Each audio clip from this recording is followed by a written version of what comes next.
بسم اللہ الرحمن الرحیم۔ معزز خاتون حضرات، السلام علیکم ورحمۃ اللہ وبرکاتہ۔ خارجیوں کے خلاف کون سی جماعت لڑے گی، ان کا خاتمہ کرنے کے لیے کون سی جماعت کوشش کرے گی، یہ ہے ہمارے آج کے حدیث کے سبق کا موضوع۔ مشکوٰۃ المصابیح کتاب القصاص، باب ہے فسادیوں اور مرتدوں کے خلاف لڑنے کا، ان کو قتل کرنے کا۔ 3536ویں حدیث کتاب میں اور چوتھی ہے باب میں۔ حدیث کے الفاظ کچھ یوں ہیں: عن ابی سعید الخدری رضی اللہ تعالیٰ عنہ قال قال رسول اللہ صلی اللہ علیہ وسلم یکون امتی فرقتین فیخرج من بینہما مارقۃ یلی قتلہم اولاہم بالحق، رواہ مسلم۔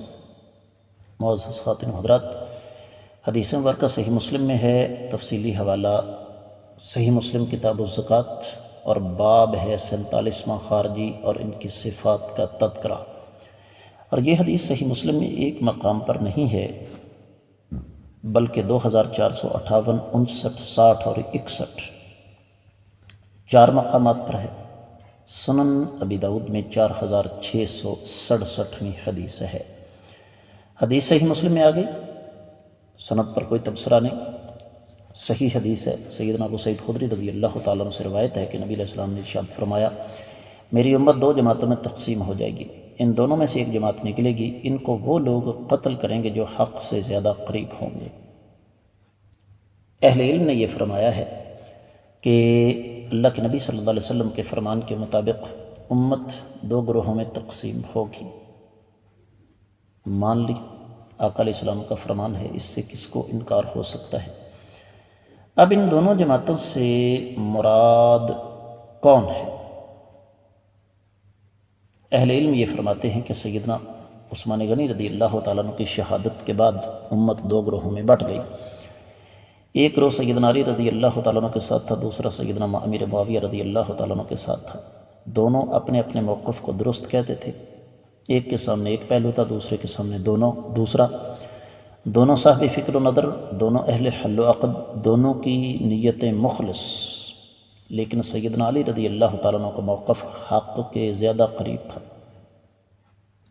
اور ان کا اس راستے کو اختیار کرنا زیادہ صحیح اور درست تھا۔ لیکن دوسرا گروہ بھی باطل پر نہیں تھا،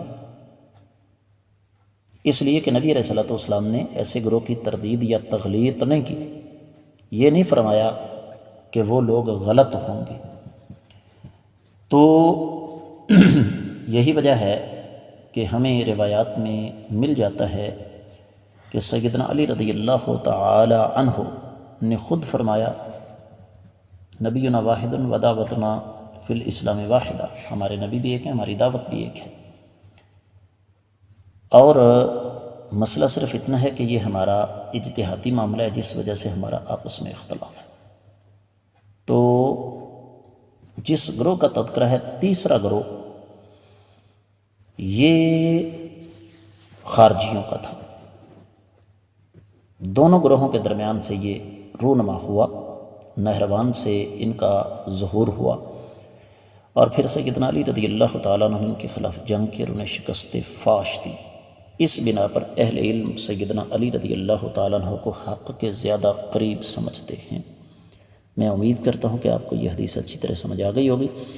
اس کے ساتھ ہی آج کے سبق سے دیجیے اجازت۔ السلام علیکم ورحمۃ اللہ وبرکاتہ۔